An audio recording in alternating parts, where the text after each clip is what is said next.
question that now remains, will the owners call the players' bluff? The players saying, we're not going to budge.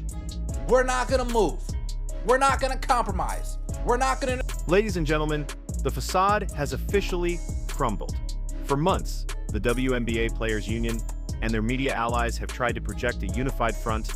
They told us that the negotiations were just standard business, that everyone was on the same page, and that a deal was imminent. But today, the truth spilled out, and it is uglier than anyone imagined. The WNBA is in a state of absolute chaos. The CBA talks haven't just stalled, they have collapsed, and the players are now openly threatening to blow up the entire 2026 season. We have current players going on podcasts admitting that the league has become the laughingstock of sports. We have union executives going on camera drawing lines in the sand, daring the billionaire owners to call their bluff. And stuck in the middle of this catastrophic ego trip is the greatest gift the league has ever received, Caitlin Clark. The golden era that was promised to us is currently being held hostage by a group of veterans who would rather be right than be rich. And if the owners decide they have had enough of the tantrums, we are looking at a nuclear scenario that could change the face of women's basketball forever. Yeah. It sucks because it's like how our negotiation, all that, how that's going. It's like we're the laughing stock of sports right now. Let's start with the most shocking piece of tape from today's breakdown. Sophie Cunningham. Sophie is a fan favorite. She is a straight shooter, and she went on a podcast and said the quiet part out loud. She explicitly stated, we're the laughingstock of sports right now. Think about how damaging that is. You have active players looking at the behavior of their own union, looking at the stalled negotiations, the subtweeting, the public complaining, and realizing that the entire world is mocking them. For 30 years, this league begged for attention. They prayed for mainstream relevance. And the second they finally get it, thanks to the Caitlin Clark effect, what do? They turn the boardroom into a circus. The podcast host in our source video rightly points out that it isn't just the negotiations making them look bad, it is the lack of professionalism. When you have players acting like children denied a toy, communicating through passive-aggressive social media posts, instead of sitting at a table and finding a middle ground, you lose the respect of the public. But would you say you're prepared not to play? We've approved the strike authorization vote, which means that we're able to formally lock out whenever we want because we have majority of the players' votes behind. And then we get to the architect of this impending disaster, Breanna Stewart. Stewart, as a key leader in the Players Association, went on the record to confirm what we have feared for weeks. The strike authorization has been approved.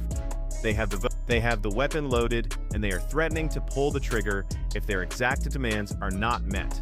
She said, if we don't get what we want, we will sit out. But here is the most insidious part of her interview. She actually admits, out loud, that a strike will be devastating for 90% of the league. She acknowledges that the top 10 or 15 players, the millionaires with the shoe deals, the players like herself, can survive without a WNBA paycheck. But the rest of the players, the women making the league minimum, they cannot afford to miss a season. Yet, Stewart and the Elite Executive Committee are perfectly willing to sacrifice the financial stability of those role players to fight a philosophical battle over a 30% gross revenue split. It is a stunning display of arrogance. The leadership is essentially saying, some of you may go broke, but that is a sacrifice I am willing to make. Job of making sure that we have like the amenities and the resources, and if we don't get what we want, we will sit out. But we. Why is the union drawing this hard line? Because as Stewart admitted, they feel like they have been gypped in the past. They feel like they signed bad deals before. And now that the league valuations are skyrocketing, they want their piece of the pie. And they aren't wrong to want a fair share. But negotiations are about compromise. You don't get everything you ask for. The owners have already reportedly offered massive salary increases, charter flights, and improved housing. They have offered a life-changing sum of money, but the union is looking a gift horse in the mouth because of pride. They are refusing to acknowledge the reality of the business.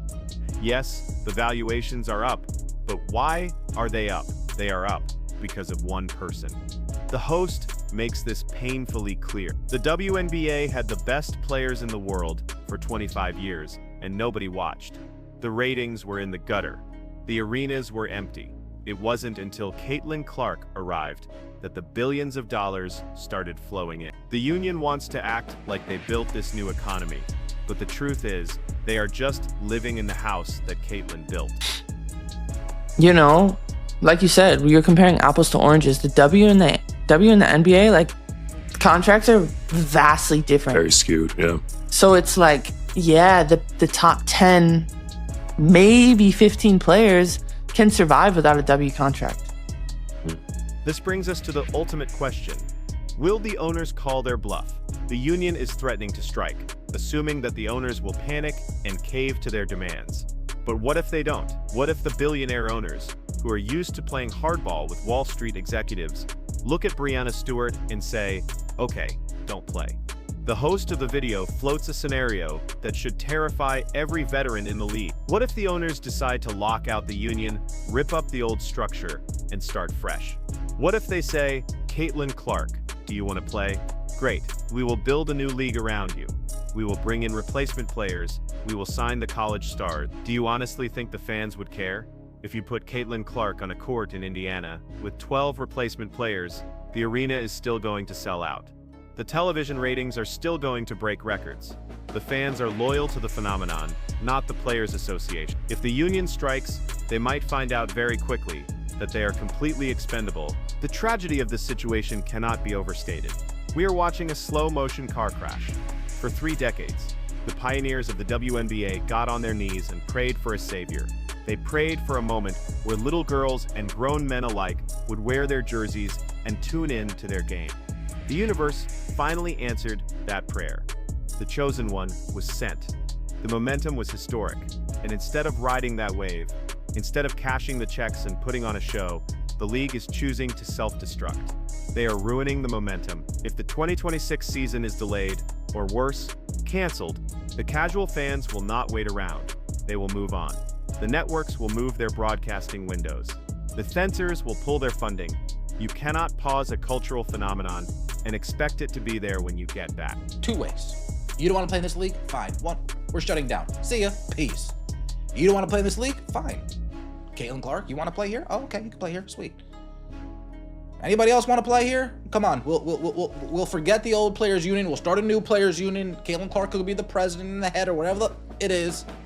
And we'll start fresh. We'll start a riot. We'll get replacement players in there. I'm telling you right now, they wouldn't miss a beat. Nobody would even. The WNBA is in huge trouble because the people driving the bus are steering it straight toward a cliff, convinced that the owners will build a bridge before they fall. But the owners are tired. The fans are exhausted, and the patience of the sports world is running thin. Sophie Cunningham is right. It is a joke. But it is a joke with devastating financial consequences. If Breanna Stewart and the union don't wake up and realize that compromise is the only path forward, they are going to strike themselves right out of a job. They wanted to prove they were bigger than the owners, but they are about to prove that without the owners and without Caitlin Clark playing the games, they have absolutely nothing. The clock is ticking, the strike is looming, and the golden era of women's basketball is currently on life support.